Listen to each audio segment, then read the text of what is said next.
In fact, okay, we gotta start this off. No, Matt Wolf or any of his writing is not sponsored by Aquafina. Yeah, really. Okay, we're up here at the lookout up at Lehigh University. Gorgeous view here of the pretty much about half of Lehigh Valley.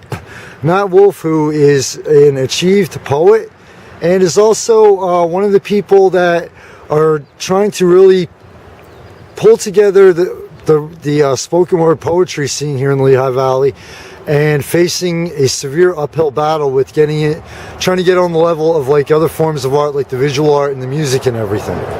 And that's here in the valley. It's kind of like that's a major uphill battle. Am I right? Well, I don't know. I guess I never thought about it per se, in that I entered it where it was. I wanted to share what I had. I also needed to get reacquainted with people because I had moved back from San Francisco, and I just entered thinking, let's hang out, let's go to the Wildflower Cafe. They would open mic. It's a cool scene, and that's it, you know. And as I went with it, I met Yodi, who was doing the Yodi Dwayne Vaden, doing Word Wednesdays in Allentown, doing stuff at the Hava Java. Met more and more poets. And it just was something to do. We saw our friends, we shared what we had. It helps personally, it helps with your art, it helps with your social life if you want that. And then Yodi started doing other things. And honestly, I seemed like a void then in the poetry scene. And yeah, it was almost like when sorry for interrupting, but it was almost like when Word Wednesday died. It was like almost everything just either went underground or just stopped at that point, because I remember that. Yeah, well, that was a big one. There was stuff going on still, but that was one that was going on for 4 years. So that's a long time in poetry open mics in general. So if you have that momentum stop, then, well, it could seem like you don't know what that one to count on is then. That's happening once a month. I happened to be doing some shows, and even Word Wednesday hosting as it was finishing, and thought I developed some confidence with hosting. And I thought, well, I could do this. There's a lot of people that are great poets out there, a lot of people that want to get together, so let's just keep doing it. And I just went with that mindset, you know. And I'm not thinking about competing with, or anything really, like music or the art scene. In fact, I mean, it's been nice to collaborate with them, especially the artists. Well, both, but I've had more opportunities with artists. And I feel that we're complementing each other, and we're making our shows more interesting by having more elements. We're bringing more people in, you know, because you have your poetry people on the show for the poets and the artists. And it's just, it's allowing more people to show their, you know, present their art. And I think it's really important. And it develops confidence being in front of a group of people. That's how I got over my case of stage phobia. Yeah. Think about back to Word Wednesday, the first time I went up there, and think about the last time I did it over. I did it over at. Yeah. Yeah. Think about how I was, and it was like, you know. I remember your first times there. You came with Rhonda. Yeah. Rhonda, and yeah, I remember that. And I was like nervous and everything, and it's like. That's happening all the time in front of our eyes. People are just giving it a try, and then before you know it, they're, you know, the one guy, Mark, is playing an instrument. Yeah. You know, with his poetry, he's memorizing some of it. It's awesome. I mean, so there's so much happening. It's not just, it's like part of our evolution, each of us.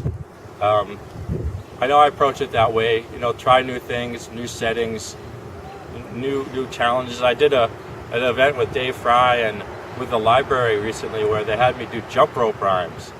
And I mean, jump rope rhymes, like, I said, look, just so I don't have to jump rope. Yeah. And I'm not going to be jumping rope. Yeah. But I listened to a CD and heard the beat, and I wrote some rhymes. But I was putting it off and putting it off because I didn't know how to enter this one. But what am I going to say no to Dave Fry and Doug Royston? I'm not going to do it because I never did it before.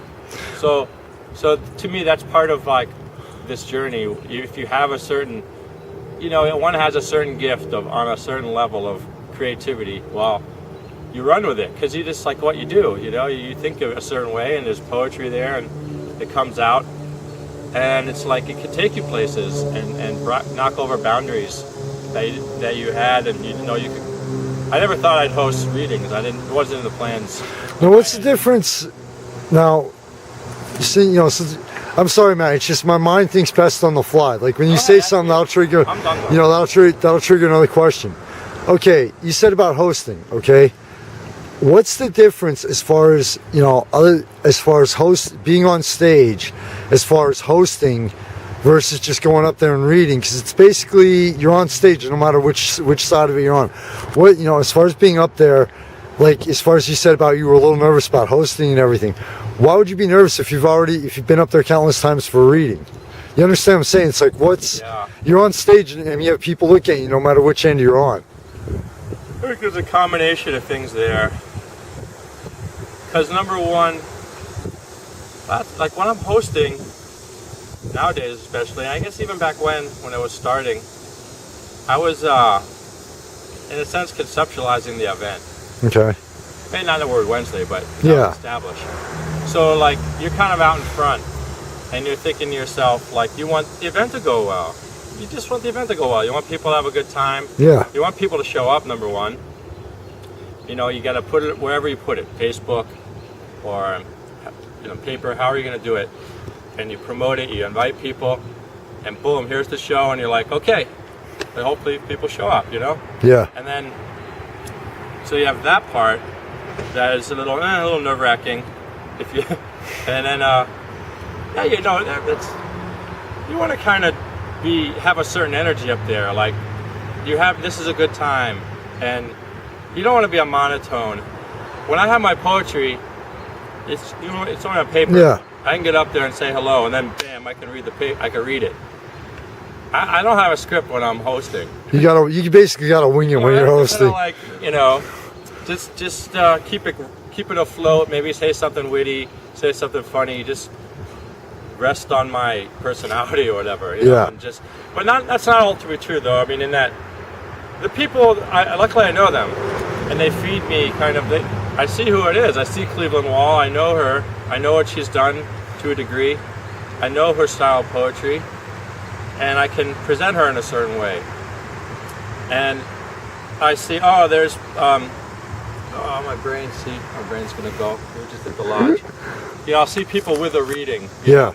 And I'll say, here's so-and-so, and they have a reading here. So you can promote people. But void of that, it can be a little challenging. Oh, what do I say? And you don't want to say too much. Also, that's the kicker. Like, I've seen some, and I'm like, oh man, they're talking too much. They're droning on and on and on. It's like, okay, let's get to the next person already. Yeah. I've even seen that at events with music. It's like, shut up, get to the band. I try not to I try to keep myself out of it. Yeah. As much as I can. It's a work in progress, but just not refer to myself per se. There's a place for it in a reading, because you might as well promote things. Yeah. But just kind of get on, focus on the people, focus on who's coming up next, focus on what we're doing, and get off. Yeah. Because the more you talk, now I'm talking a lot, but it's an interview. It's an interview. You're supposed. If I be the one doing all the talking, then I'm doing something wrong. I'm talking a lot. I won't do this at a reading. I'm not gonna talk like this. Yeah. But you know what I'm saying? If I'm doing all the talking here, I'm doing something wrong. So I'm also considering what order. Yodi taught me, you don't always go in the order on the paper, because it could be like a bunch of poets in a row that have a certain energy and it won't work with the show flowing. Or you have a couple of musicians, and I find that if you have some poets then a musician, then some more poets and a musician, it kind of gives you a break from poetry. Because as much as I love poetry, it could get you need a little break from it. So you could structure that reading in a certain way to make it more interesting. So there's that going on. I'm thinking of that.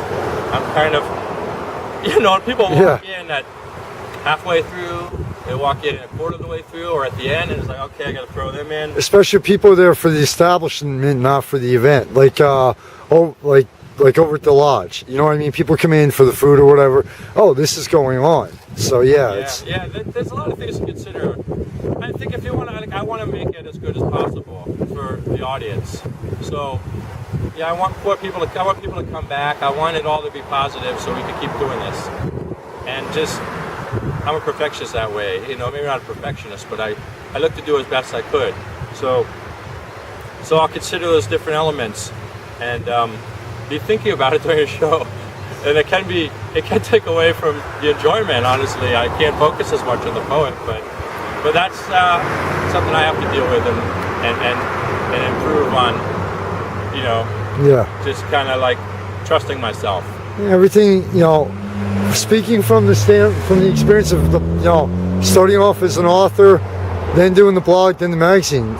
Life is a learning and evolving process, and everything in it. Oh, now, something that you said there that actually made me trigger my memory in a comparison. What you said about how, number one, I never thought about structuring it. You know, I never thought about that aspect, of it. But what you said about how you go from poets to musicians, like when I do a band review, okay, I look for if the band changes up the pace, like once a set they'll throw in a slow song. The reason why I look for that is because when you vary it like that, people have a tendency to zone out, whether it's an open mic poetry, whether it's listening to a popular band. If it's the same kind of pace, you'll start losing them. You'll start seeing them on their phones, talking and everything. So do you think that varying it kind of like keeps their attention more also? You know, in other words, it snaps it. If they start like paying attention to other things like their phone or the person next to them, all of a sudden you throw in music and they're looking back, their attention's back to that stage again. Do you think that's true? Yeah, it can very much be the case. Very often, I think variety is nice. We're lucky open mics have a lot of variety, not just amongst the poets, but then we have musicians and we have dancers sometimes. But you'll hear a certain amount of poetry or a certain style of poetry all in a row, and even myself, I start to kind of just zone out a bit mentally, just a bit, and I won't be as engaged, and that just happens. So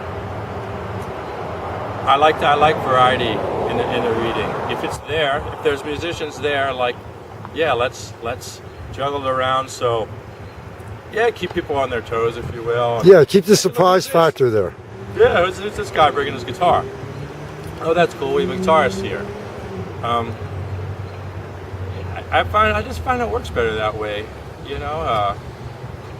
and I don't like to have too much long stretches of one thing, if I can help it. Yeah. Sometimes it depends. It all depends, I've been all kinds of readings, all over. Depends on the situation. Depends on the town you're in. There's poets of all, there's certain times where poetry will just float the boat the whole time, and it depends who's in the room. It all depends. A lot of different variables and factors. Yeah. But what I've seen, what's been presented to me is, I feel like this is a good way to go. A general way to approach it. Yeah. And the next open mic, it might change depending who's in the room, poets, and depending what the audience is. We're up to Lehigh here, so there's a Lehigh bus. Yeah, it's going down the hill. Give it about another 4 hours, and everybody knows where we'll be going. Yeah. Again, you also have to consider the audience too. Yeah. That's the other part of the equation. Looking out into the audience and doing a quick getting a good gauge on what they'd respond get a to. feel for it. Yeah. Now I want to get into the more the other side of poetry now, where it's almost like it's a dying art form. Mm-hmm. I mean, from my first book, A Dream in the Night, one of the categories I put it in when I released it on Amazon was poetry. Yeah. And it's like, and after reading some articles, poetry is one of the hardest things to sell in a book. In today's world, whereas it used to be a lot easier years and decades ago. Do you really think that it's either a dying or is it just underground for now in a lot of areas? I don't know that it's really either. I don't know that as long as there'll be verbal expression, I would say that'd be poetry. If you look way back, the Vedas of Hindu, thought, the major spiritual pieces of work. They're in poetry, essentially. And you say biblical. There's a certain way of expressing an experience that when you use poetry, it allows people themselves to kind of expand. Instead of just knocking them over the head with, that grass is really green. Yeah. And it's holding. The sky is blue, the grass is green, yeah. You could put it in a way all of a sudden where there's a certain magic happens, there's a certain aesthetic that is reached, a certain subtleness that's reached. So as long as we're still using the spoken word like we are, and or the written word, I mean, there was a culture, to my knowledge, where they weren't really writing things down as much because they were so advanced. Yeah. Back with the Vedas, so it was spoken to each other. And people would remember. But then as we devolved, we started writing things down more. And I firmly believe from my studies and my experience that we're evolving again. So as we evolve more, poetry is a really beautiful art form. So dying? No, I don't think it's dying. And underground, it depends. I mean, Billy Collins, he the poet laureate from a couple years ago, sells a lot. It's all a matter of comparison and relativity. I mean, it's like, of course, you could compare to popular artists of the day, and that are selling millions of records. Then yeah, it looks paltry compared to that, or it's all really a relative thing. Okay. And honestly, we have an opportunity here with the internet. The internet, we can reach a lot of people. A lot of it's written, obviously. Yeah. The internet. And it's also nowadays where people are being more successful with self-publishing than we ever have. So. Yep. So these things are very promising.